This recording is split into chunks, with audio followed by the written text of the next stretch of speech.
So yes, invested in masks. We had to invest in hand sanitizer, disinfectant.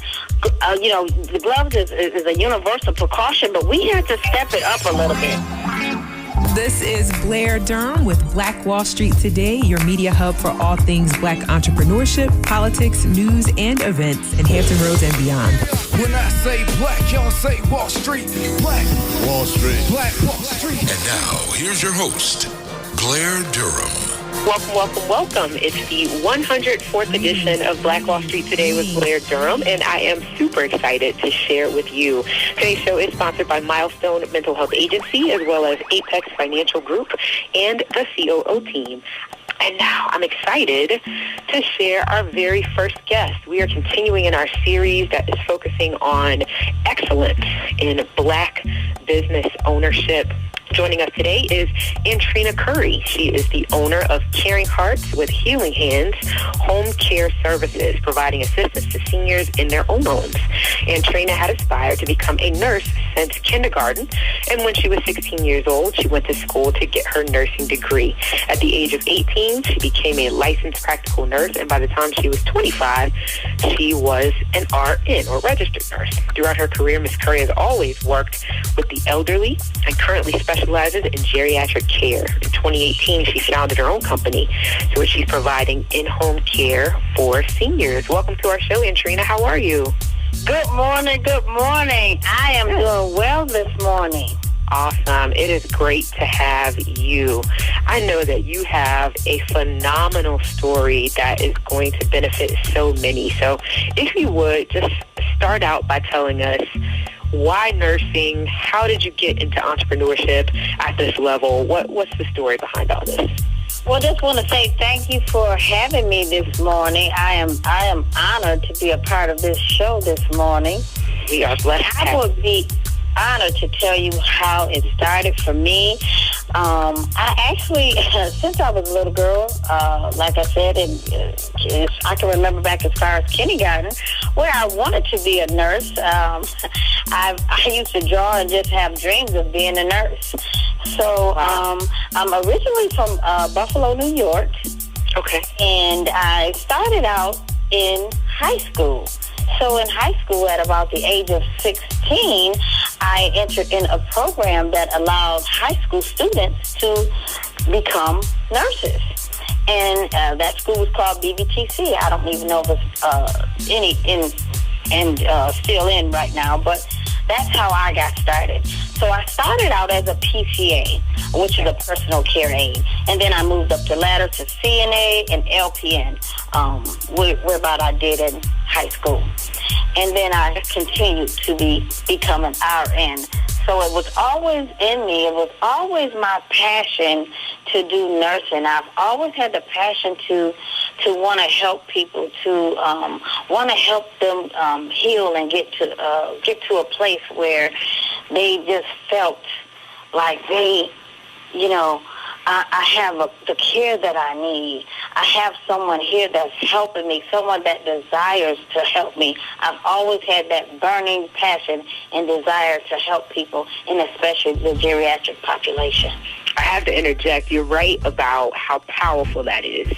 When someone senses that they are cared for, part of them starts to feel better, right? So I think that's a gift that you have in terms of your passion and wanting to bring that quality out. Really, really cool. So I know that, okay, so you've got the agency that you founded there.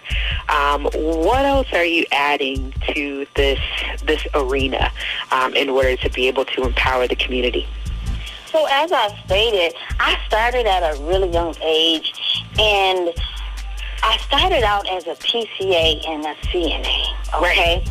And I'd like to bring back what it was for me as a young girl to do nursing. I'd like to bring the old school training back. I'd like to share that with the community, with the upcoming nurses, with the upcoming CNAs and PCAs. I'd like to give them what I was taught. So I am going to be offering or starting my own school of nursing. And in that, I will be training CNAs. I will be training PCAs, med techs, and we will also be offering CPR classes. That'll be that is my passion, to give back to the community what I learned. Yeah, that's powerful. And so with the classes, what would be the youngest age that someone could enter and enroll in your program? So 18 will be the youngest age, okay, that we would be accepting, because that's kind of the age, the high school age, when everyone's graduated high school, and okay, and that's also a state regulation as well. So 18 is the starting age. Yes. Okay, so 18 and up will be able to enroll in your programs. Yes. Fantastic. Congratulations. Thank you. I am just thinking about, from a community standpoint, the importance of really developing pipelines and partnerships to ensure that everybody that needs to know about the school actually has the information and can make referrals to those that would be good candidates for the program. So I'm certain that's something that you've already got covered, and certainly, we're happy to help with that as you continue to develop. So let's talk a little bit about 2020. It's been crazy, clearly. Yeah. It's been a challenge. Yeah, it's been a challenge. So let's talk about that. I mean, be transparent in terms of what the impact to your business has been and how you have had to pivot in order to remain viable this year. Oh, okay. So, just being transparent and talking about COVID and how it, kind of came upon us. Yeah. All of us had to pivot. We had to do some things differently because I serve one of the most vulnerable populations. We had to pivot. So, first of all, you have to follow the CDC guidelines, okay? Because you're going into the homes. So following the CDC guidelines, wearing the mask, getting little COVID stations set up in their home, having their temperature taken, making sure if they had any signs or symptoms, they wouldn't show up to work, making sure if anything would happen, they would have to be tested before they can go back to work. So that's just kind of where we started. So you had kind of the staffing part to consider, investing in new supplies and things like that to make sure that, everybody remain safe. Yeah, it sounds like a lot. So yes, investing in masks. We had to invest in hand sanitizer, disinfectant. The gloves is a universal precaution, but we had to step it up a little bit. The reason why we had to step it up is because this was a thing where everybody was scared. Everybody's scared. Everybody is a little nervous. So we had to, pivot on that. We had to pivot and try to comfort the people. Our motto is we relieve the stress so you can rest. So we wanted to still be able to have comfort and resting and knowing that we were on top of things. We were changing as the times were changing. I got you. And about how many patients do you typically serve at any given period of time? So at any given time, we service anywhere from 5 to 25 people, sometimes more. We get calls at different times. We may be serving them in one standard where they may only need meds, where we may have to just, do medication monitoring, medication management, and then someone may need wound care. It's different aspects to the company where we service people, so it's all different. Some people need personal care. So at any given time, we can have a different array of clients that we serve. Got it. Okay, for those that may have just tuned in, this is Blair Durham with Black Wall Street Today, talking now with Antrina Curry, the owner of Caring Hearts with Healing Hands Home Care Services. So I understand that's not the only new thing that's coming about. You're bringing the School of Nursing. What else is Antrina up to in this field? So I'm so excited, Blair. I'm so excited to share with you guys. I am coming out with a new scrub line. Wow. This line will be called Nurse Scrubologist Couture. And just to give you a little bit of how I came up with the name, if anybody knows nursing out there, anything with ologist on the end means the study of. That means the study of. So I am a nurse, and I study scrubs.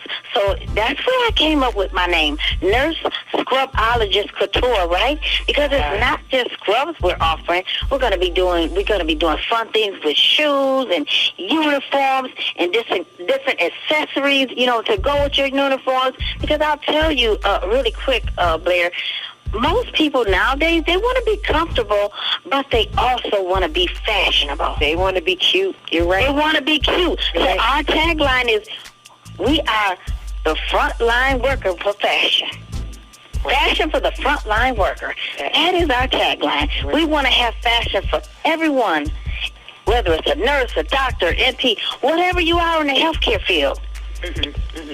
We want to be your stop. We want to share those things with you. You kind of got me excited before the show started in thinking about the fact that, in terms of manufacturing, in terms of textiles, the Black community tends to be underrepresented, right? So we may retail others' items, but we're not typically the manufacturer. We're not typically the ones producing the actual clothing. Is that something that you're looking to get into with this line of scrubs? Are you going to be manufacturing these scrubs? Yes. So that is the goal here. We want to manufacture the scrubs. As many times, we are resellers of someone else's product or good, but my goal here was to have the own scrub line that represents me, that represents what I feel as a nurse. So I wanted to be represented in that manner.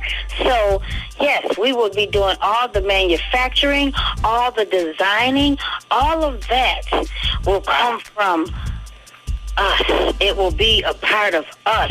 It will not be me reselling someone else's product. It'll be my own concept, my own thoughts, and we will put that on paper, and not only on paper, we're going to put it to fabric. We're going to put it to fabric, and we're going to get it out to the community.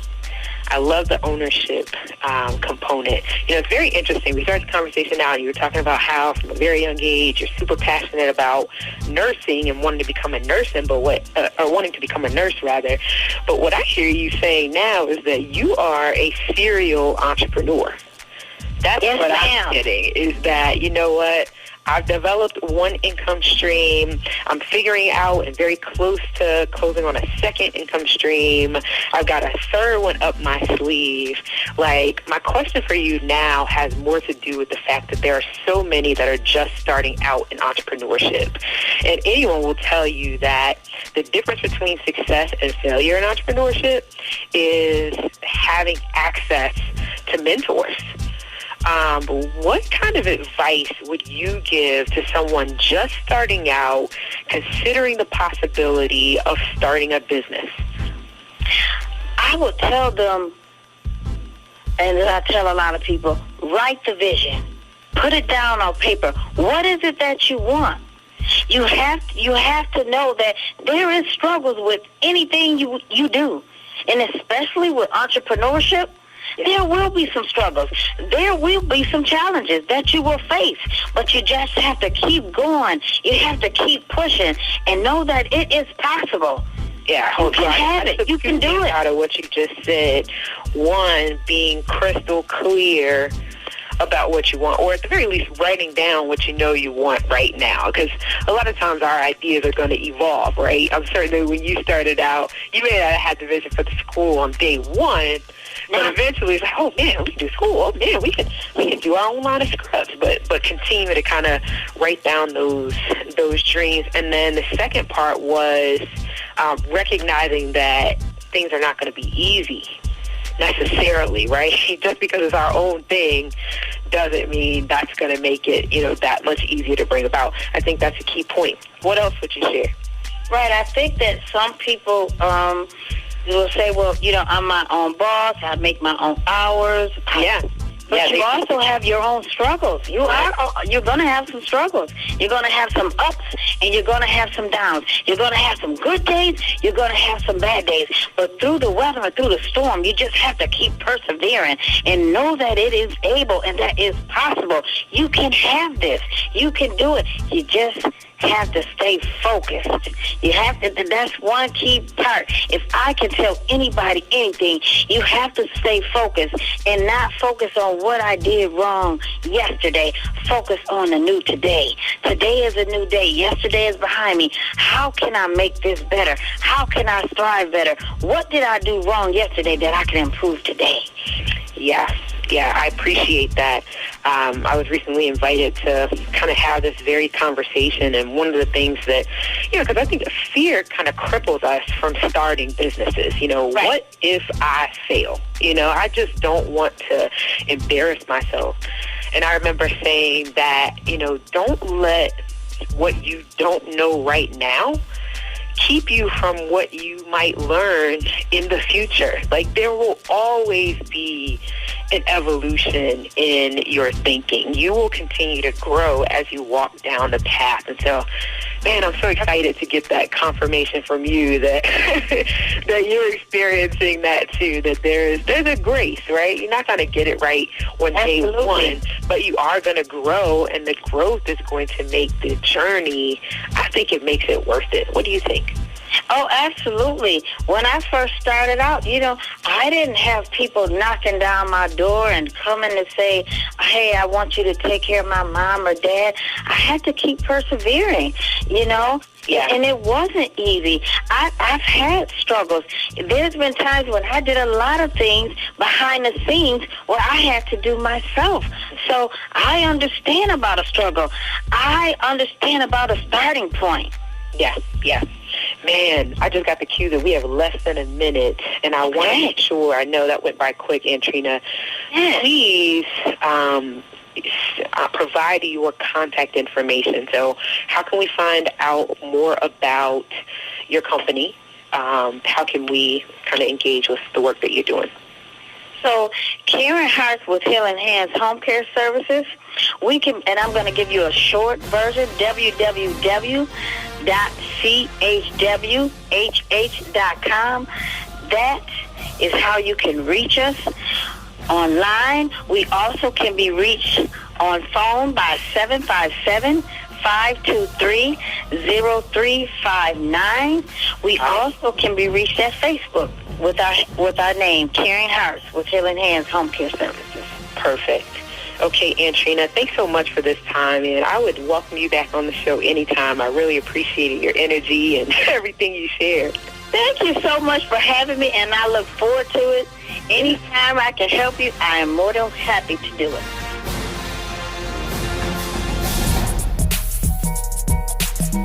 This show is brought to you by Positive Vibes Incorporated, our consulting services. We do credit fixes, tax resolution, we lend private money to real estate investors, and we do debt consolidations. Basically, we put money in your pocket when you need money. We put money in your pocket when you need money. 757-932-0177. Phenomenal. Stay with us online at Black Wall Street Today on Facebook and Black Wall Street Today on Instagram, and then follow us on Twitter as well at BWS Today. We look forward to talking again next week. Have a wonderful week. I have said, and I will continue to say, that the most important priority for the Black community is the Black community, not a particular political party. Phenomenal. Hey, yo, when I say black, you say Wall Street. Black Wall Street. When I say black, you say Wall Street. Black. When I say black, you say Wall Street. Black. When I say black, you say Wall Street. Black. Black Wall Street. Black Wall Street.